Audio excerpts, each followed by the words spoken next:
Budget तजवीज़ की मंजूरी आज दी जाएगी। वफाकी काबीना का इजलास दोपहर 4 बजे तलब। काबीना से मंजूरी के बाद फाइनेंस बिल कौमी असम्बली में पेश होगा। सरकारी मुलाजमीन की तनख्वाह में 10% इजाफे की तजवीज़, पेंशन में भी 10% तक इजाफा मुतवक्के। बजट का हजम 17,600 अरब रुपए होगा। बजट खसारा 6,000 अरब से ज़्यादा। कार्बन टैक्स लगाया जाएगा। बिजली और गैस के नर्ख भी बढ़ाए जाएंगे। कैश पर खरीदारी और लेन देन की हौसला शिकनी के लिए इकदाम तजवीज़। तमाम वफाक की वजारतों और महकमों में नई गाड़ियाँ खरीदने पर पाबंदी। बिजली और गैस के बिल महदूद रखने की पाबंदियाँ शामिल।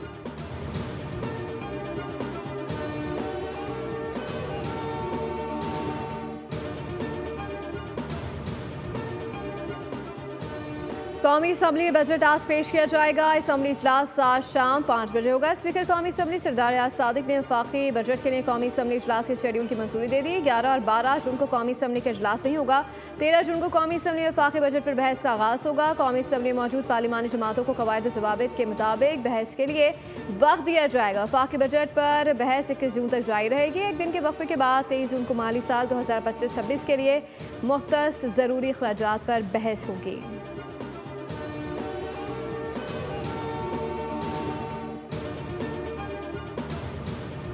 तो ये दवा ये मेडिकल की कम करी जाए और राशन भी कम करा जाए। आवाम बहुत परेशान है। लोग बजट के नाम सुन के लोग खौफजदा हो जाते हैं। कॉस्मेटिक बहुत पसंद है लेकिन वो बहुत एक्सपेंसिव होता है जिसकी वजह से मैं नहीं ले पाती। तो मेरी गुजारिश है कि आप जो है ना कॉस्मेटिक सस्ता करें। अंकल शहबाज चॉकलेट और टॉफियों की कीमत कम कर दें। शहबाज अंकल और ऑरेंज अंकल टॉफी हम लोग की सस्ती करें।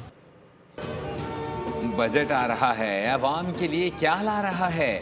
अवाम ने हुकूमत से उम्मीदें लगा ली। मर्द कहते हैं बजट में तकलीफ नहीं रिलीफ चाहिए।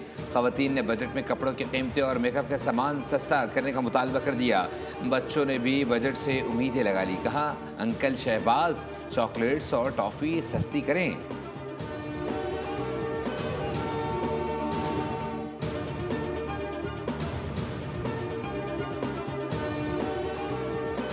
ग्रोथ 2023 में हमारी -0.2% थी। ये अल्हम्दुलिल्लाह 2024 में 2.5%, that's where we concluded the last fiscal year. और इस साल we have announced a 2.7% growth for 2025. From my perspective, it's the right way to go about it in terms of focus on sustainable growth. रबा माली साल मईशत की शरह नमू 2.7% रही। वज़ीर ख़ज़ाना मोहम्मद औरंगज़ेब ने कौमी इक़्तिसादी सर्वे पेश कर दिया। बताया कौमी मजमूई पैदावार में इजाफा मुआशी तरक्की की अलामत है। महंगाई में इजाफे की शरह रिकॉर्ड कम हुई। शरह सूद 22 से गिर कर 11% पर आ गई। मईशत में बतदरीज बेहतरी आने लगी। दुरुस्त सिमत में जा रहे हैं। सबसे पहले मसाइल ख़त्म करने हैं। IMF प्रोग्राम का मकसद पायदार मुआशी इस्तेहकाम है। इस्लाहात जारी रहेंगी।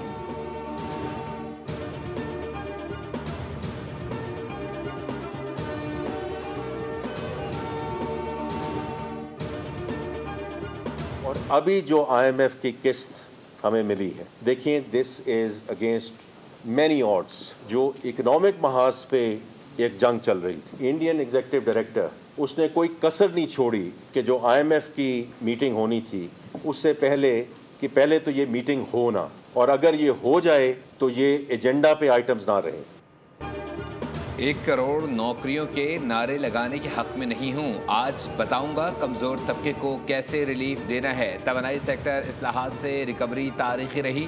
IMF प्रोग्राम रुकवाने के लिए भारत ने एड़ी चोटी का जोर लगाया। कौमी सलामती के लिए मुआशी इस्तेहकाम नागुज़ीर है।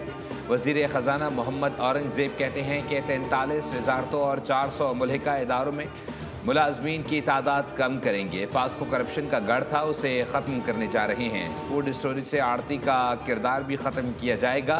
किसान को बेहतर कीमत मिलेगी।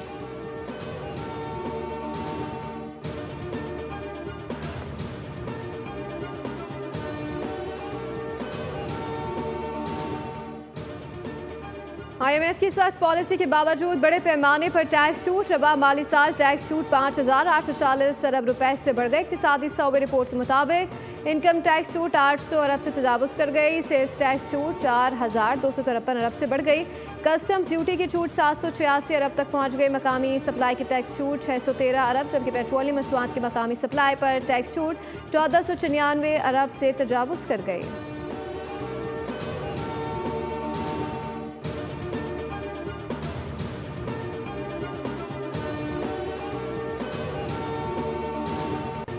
भारत ने पानी रोका तो ये इकदाम ऐलान जंग तस्वुर होगा। भारत मिस इन्फॉर्मेशन और डिस इन्फॉर्मेशन फैला रहा है। सिंतास मुआहदे की मअतली आलमी कवानीन की खिलाफ वर्जी है। पानी हमारी नागुज़ीर ज़रूरत है, इस पर कोई समझौता नहीं होगा। बिलावल भुट्टो का गैर मुल्की मीडिया को इंटरव्यू। कहा, भारत के साथ कश्मीर समेत तमाम मसाइल पर मुज़ाकरात चाहते हैं। तमाम मसाइल का हल कश्मीर से होकर निकलता है। पाकिस्तान ने हमेशा अमन का पैगाम दिया है। पाकिस्तान एक जिम्मेदार एटमी रियासत है।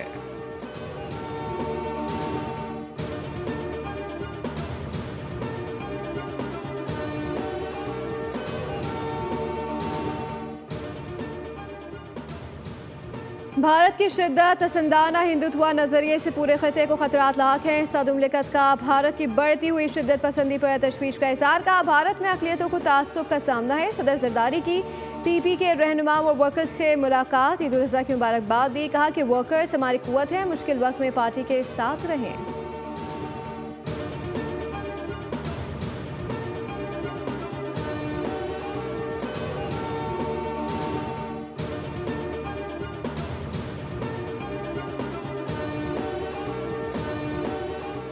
अमरीकी शहर ह्यूस्टन में भारतीय सिफारत खाने के सामने सिखों और कश्मीरियों का एहतजाजी मुजाहरा।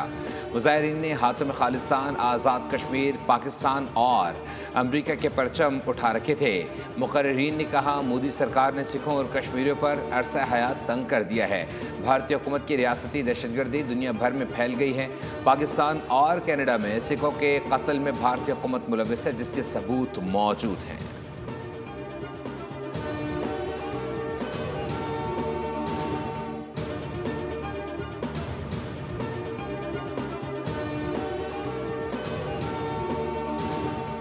मोदी हुकूमत की नाअहली और मुजरिमाना खामोशी। रियासत मणिपुर में इंतहा पसंद हिंदू ग्रुप मयती के अरकान की गिरफ्तारी पर फिर फसादात फूट पड़े। 24 घंटों के दौरान अम्फाल वेस्ट, अम्फाल ईस्ट, थौबाल, काकचिंग और बशनौरपुर में पुरतशद्दुद वाक़यात रिपोर्ट। 5 अजला में इंटरनेट सर्विस बंद कर दी गई, कर्फ्यू लगा दिया गया।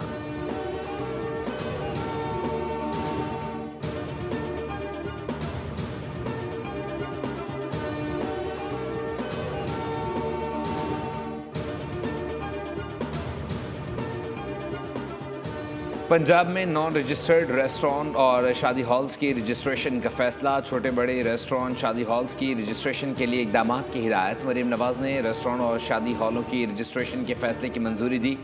वज़ीर आला पंजाब ने टैक्स बढ़ाने के तमाम तजवीज़ मुस्तरद कर दी। हिदायत दी, टैक्स नहीं, टैक्स नेटवर्क बढ़ाएंगे। टैक्स बढ़ाकर आवाम पर बिलावजह बोझ डालने की इजाज़त नहीं दी जाएगी। आम आदमी पर माली बोझ नहीं डालना चाहती।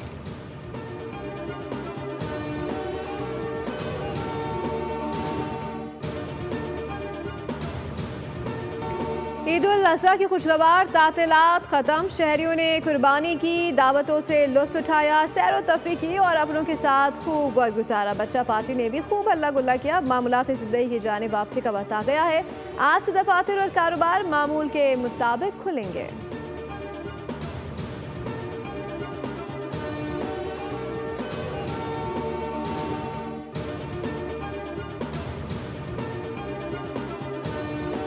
साफ सुथरा पंजाब मुहिम। तीसरे दिन भी टीमें आलाइशें उठाने में मसरूफ़ रहीं। ईद के पहले रोज़ लाहौर डिवीज़न में 35,000 टन, जबकि दूसरे रोज़ 23,000 टन से ज़ायद आलाइशें ठिकाने लगाई गईं।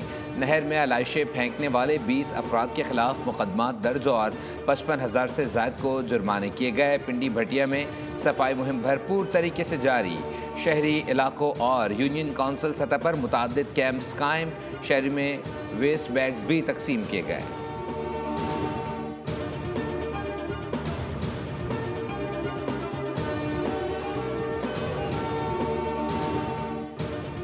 वज़ीर इत्तलात पंजाब असफ़ बुखारी की सिंध हुकूमत पर कड़ी तनकीद। कहते हैं कि समझ नहीं आती सिंध वालों को मसला क्या है। कभी वज़ीर आला की मौजूदगी पर सवाल उठाते हैं, कभी कहते हैं कि सफाई के लिए खुद आएँ।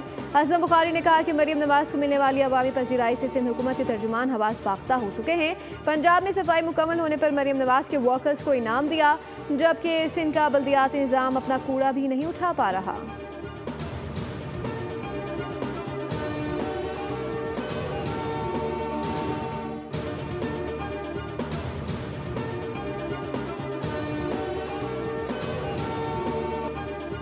ईद उल अज़हा पर डेरा गाजी खान में सफाई के मिसाली इंतजाम। शदीद गर्मी के बावजूद वेस्ट मैनेजमेंट वर्कर्स ने दिन रात मेहनत करके शहर को साफ सुथरा रखा। MPA हनीफ पताफी और डिप्टी कमिश्नर उस्मान खालिद ने वर्कर्स को खिराज तहसीन पेश किया। मरीम नवाज की जानिब से वर्कर्स के लिए इनाम, वर्कर्स के पंजाब हुकूमत के हक में नारे।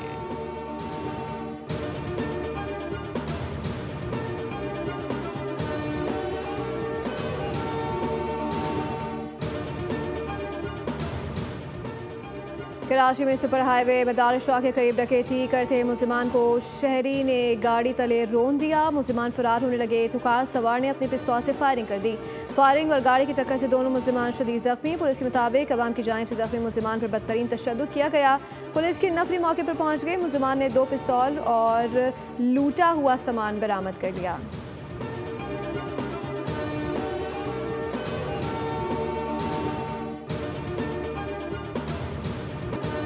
कराची के इलाके लांडी में कायम एक्सपोर्ट प्रोसेसिंग जोन में लगी आग पर काबू पा लिया गया। Chief fire officer Humayun Khan के मुताबिक 4 में एक फैक्ट्री की शिद्दत के बायस मुकम्मल तौर पर मुनहदम हो गई। फायर ब्रिगेड की 10 से ज़ायद गाड़ियाँ और एक स्नॉर्कल आग बुझाने की कार्रवाई में मसरूफ़ अमल रहे।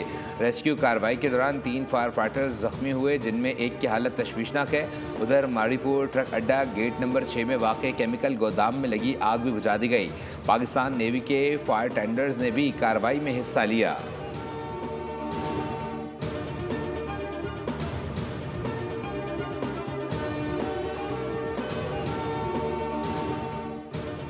हाजियों की वतन वापसी के लिए सऊदी अरब से परवाज़ों का आगाज़ आज से होगा। कराची में पहली परवाज़ बुध को लैंड करेगी। 148 हजाज कराम को पहली परवाज़ में लाया जाएगा।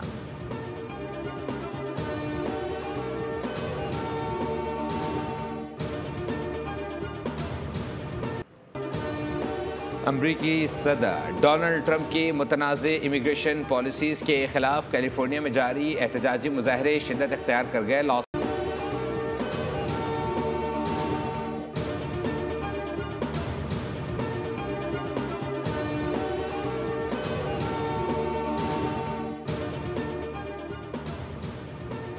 इसराइली फौज गजा तक इमदाद ले जाने वाली कश्ती मैपलैंड पर ड्रोन से हमला। कश्ती पर कब्जा करके तमाम रजाकारों को अपनी हिरासत में ले लिया गया। अरब मीडिया के मुताबिक इसराइली बहरी फौज ने फ्रीडम फ्लोटेला कोलिशन में शामिल गजा में इमदाद ले जाने वाली कश्ती को बैन अक़वामी पानियों में रोक कर उसका मुहासरा किया।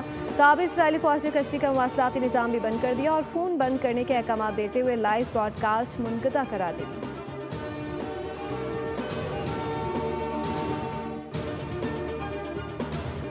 गजा पर इजरायली बर्बरियत का सिलसिला ईद उल अज़हा पर भी जारी है। ताज़ा हमलों में हमास रहनुमा समेत मज़ीद 40 से ज़ायद फ़लस्तीनी शहीद। इजरायली फ़िज़ाई हमले में ख़ास तौर पर जबालिया, बैतुल्लाहिया, गजा सिटी और खान यूनिस में किए गए, जहाँ घरों और रिहायशी इमारतों को निशाना बनाया गया। गजा की वज़ारत सेहत का कहना है कि ईंधन की शदीद किल्लत के बायस अस्पतालों को अगले 48 घंटों में कब्रिस्तान बन जाने का खतरा है।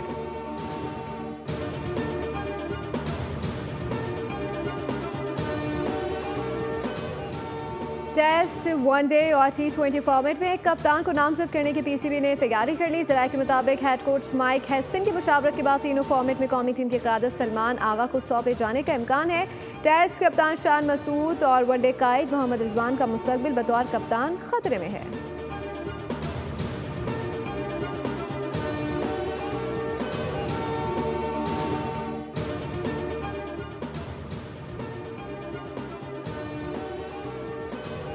ICC हॉल ऑफ फेम में पाकिस्तान विमेंस टीम की साबिक कप्तान सना मीर को शामिल कर लिया गया। 39 साल Sana Mir ICC hall of fame का हिस्सा बनने वाली पाकिस्तान की पहली खातून क्रिकेटर हैं। पाकिस्तान विमेंस टीम की साबिक कप्तान ICC हॉल ऑफ फेम में शामिल होने वाली दुनिया क्रिकेट की मजमूई तौर पर 14वीं, ICC हॉल ऑफ फेम में शामिल होने वाली पाकिस्तान की 8वीं क्रिकेटर हैं।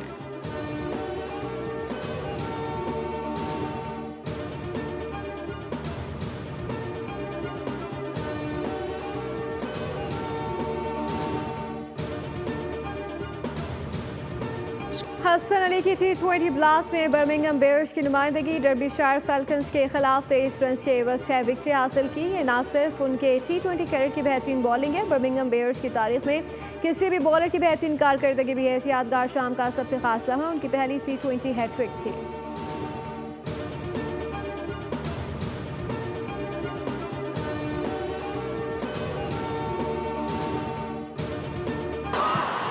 और पुर्तगाल ने सनसनीखेज मुकाबले के बाद यूएफा नेशंस कप का टाइटल दूसरी बार अपने नाम कर लिया। पुर्तगाल ने स्पेन को फाइनल में पेनल्टी किक्स पर शिकस्त दी। स्पेन को 5-3 से शिकस्त का सामना करना पड़ा। मैच के मुकर्ररा वक्त में दोनों टीमें 2-2 गोल से बराबर रहीं। इजाफी वक्त में भी कोई गोल ना कर सका, जिसके बाद मैच का फैसला पेनल्टी किक्स पर हुआ।